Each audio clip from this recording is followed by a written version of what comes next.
The big picture is you lived, you explored, you asked, source answered, and future experiences will benefit by what this generation is asking for. So the future is assured because of those who are living now. Just as what you're living now is better than what was before because of those who lived it before. So we don't have to have a conversation like this or a gathering like this in order to make certain that all goes well with this world. It must. This conversation is about you not having to wait till you croak to close the gap. This conversation is about allowing yourself step by step, and that's why it's fun to be specific. In other words, let's say that you're just living life by default. You don't know about vibration. You don't know about law of attraction. You're just sort of moving through life as many are, comparing behaviors and comparing outcomes and gathering statistics of things. And you have in your mind piles of things that you think are appropriate good things and piles of things that you think are inappropriate bad things. And you're just sort of sorting out life.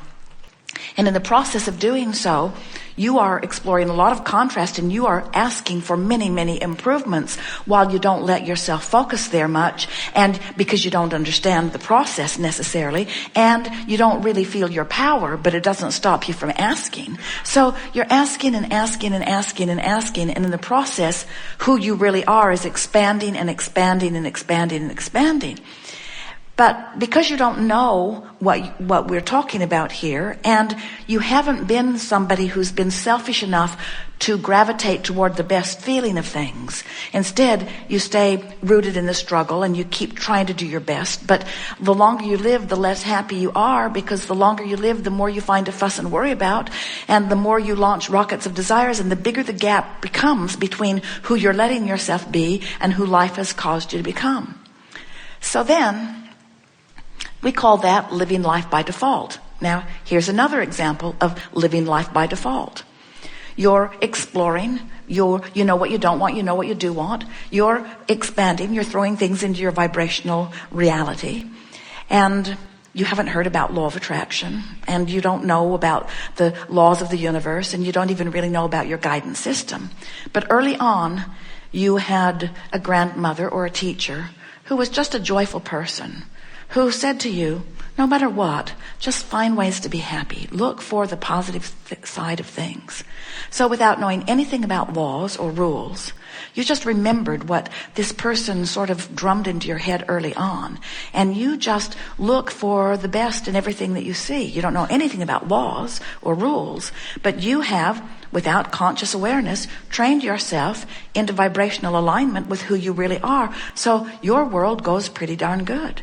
You're not doing it deliberately. You're just being happy. And so life's working for you in the way it is supposed to. The contrast caused you to expand, and your general good mood that you learned from your grandmother and practiced ever since has held you in good place. And so you've been living a pretty happy life. And people look at you and they're sort of pleased or amazed or jealous at how well your life is turning out. Another example of living life by default. Went better because you were influenced at an early age for things that made you feel better. It's hard for many of you because there's always someone clamoring about come this way. But those are two examples of living life by default, where in one case it didn't turn out that well for you day by day. In the other case it did, but in neither case were you very deliberate about it. Now, deliberate creation is where you bang around, you don't really know what you're doing, you have some contrast, you put a whole lot in vibrational escrow, you feel the discord of it, you don't know what's gone wrong, you just know innately that you should feel better than you do, so you start seeking.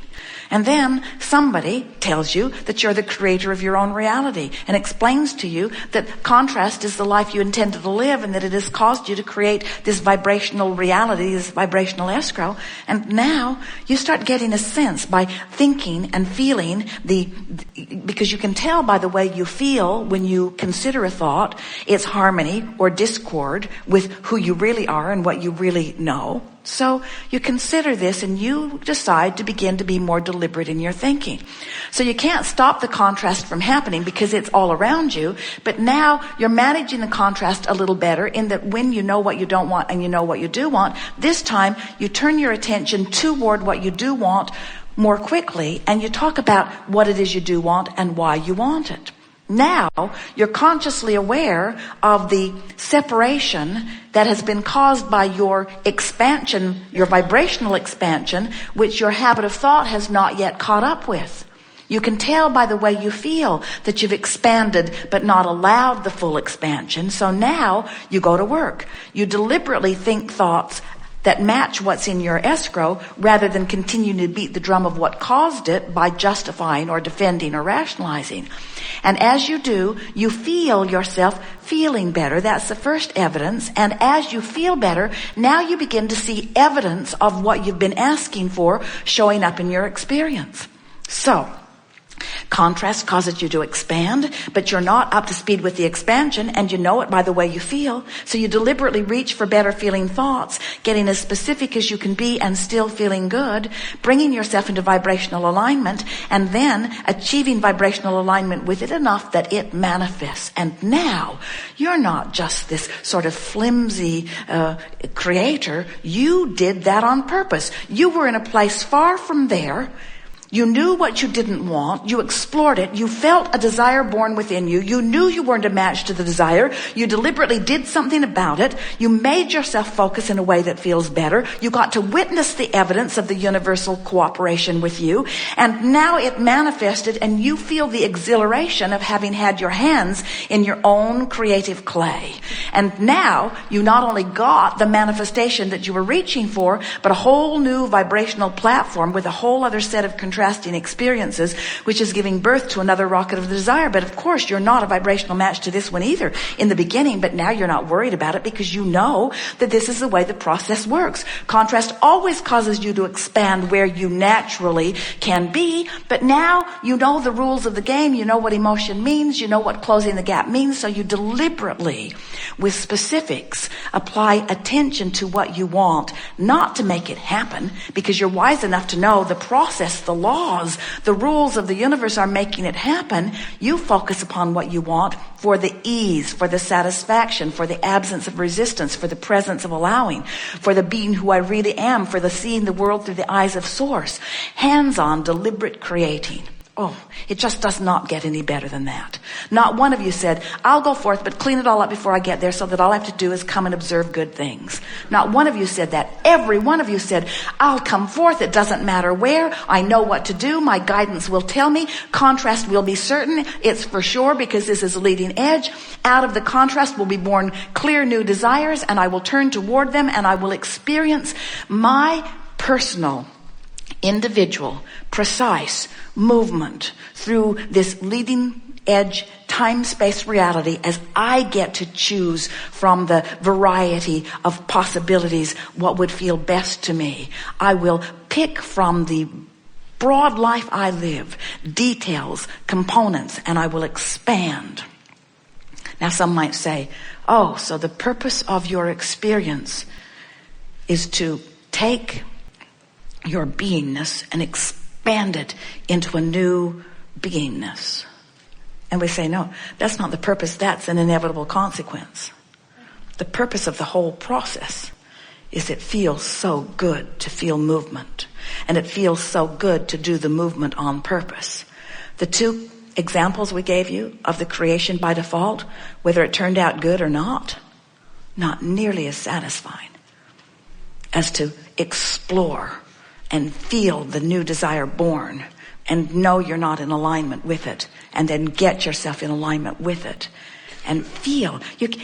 You can't enjoy a meal unless you're a little hungry, and the best drink of water always comes when you're a little thirsty, and the best bringing together of what you want always comes in the not having things together the way you want them. In other words, you're creators. You want to create. You didn't come here. You didn't say, let somebody else create it and I'll just come and observe it. You are a creator. Have you ever had anybody want to step in and do everything for you? I'll do it. Watch the little ones. If you do that to them very long, they'll go play with someone else. They don't want to stand next to you while you create their reality. They want to create their reality. You all do, you see. And so the specifics is just because it's way, way, way more fun when you get really specific about what you want. Oh, the longer you live, the more you gather, in terms of data, the more specific you are. And we've got to tell you, you have put together such an incredibly specific vibrational reality that you have to be specific in your lining up with it in order to experience the fullness of it, or to feel the full thrilling reward of being in the process of it. So then our favorite story that sort of sums all of this up. Jerry and Esther went whitewater rafting. Long way up the canyon in a bus with all the boats on top of the bus. And a long time on the water moving back down the canyon. Really an exhilarating day. At no time did any of them consider asking the man to put their boat back on the bus and drive it down the canyon, even though it would have been a lot faster. Put it in the water about 200 yards from where we're going to take it out, because we like instant manifestation. Let's just get this ride on the river over with as soon as possible. Because they wanted the ride on the river.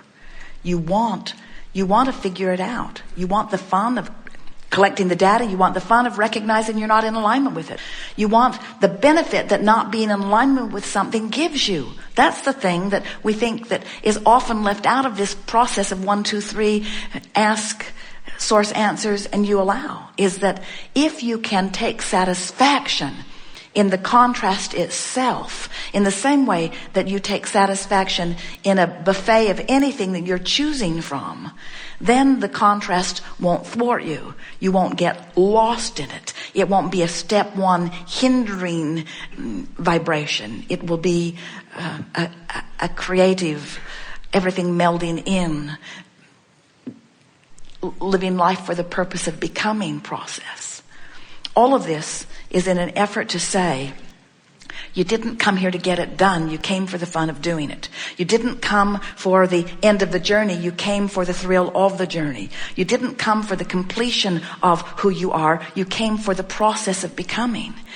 Life isn't about getting it done. Life is about something stirring you to want something more, to which you will now have a reason to flow in the direction of. And it is the flowing toward the idea, not the achieving of it and the completion of it, because with the completion of the first idea will come another. And with the completion of that, there will become another and another and another and another. We are all eternal beings. So this is all said to sort of get you to come into agreement with us gradually, hopefully sooner than later, that it's an eternal journey that we are all upon, and it's supposed to be a journey of joy. And if this time-space reality can inspire the desire, this time-space reality can provide the full manifestation of it. And the fact that it is manifesting in your dreams means it can manifest in your actual reality. In fact, let's talk about, so here is this vibrational reality that we're talking about. Next to it is the dream reality, which is closer to the vibrational reality, and it's somewhere between the reality that you're living and the true vibrational reality. The dream is sort of the phase in between that means you're vibrationally approaching the allowance of the fulfillment of it. But it's easier for you to allow it in your dream state, because in your dream state you have less resistance than in your wake state. But if you can dream it, you're right on the track of it. Thank you.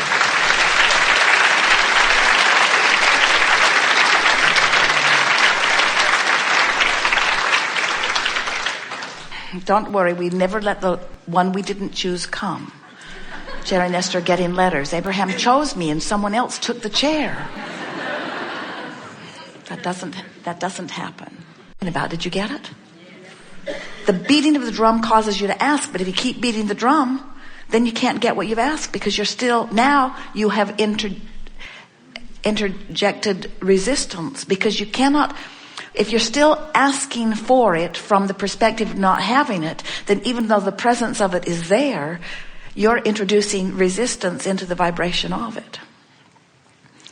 Sounds a little bit off the subject, but it is so dead on the subject.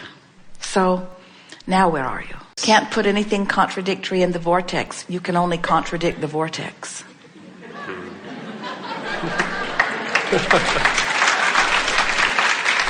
Because as you put it in piece by piece,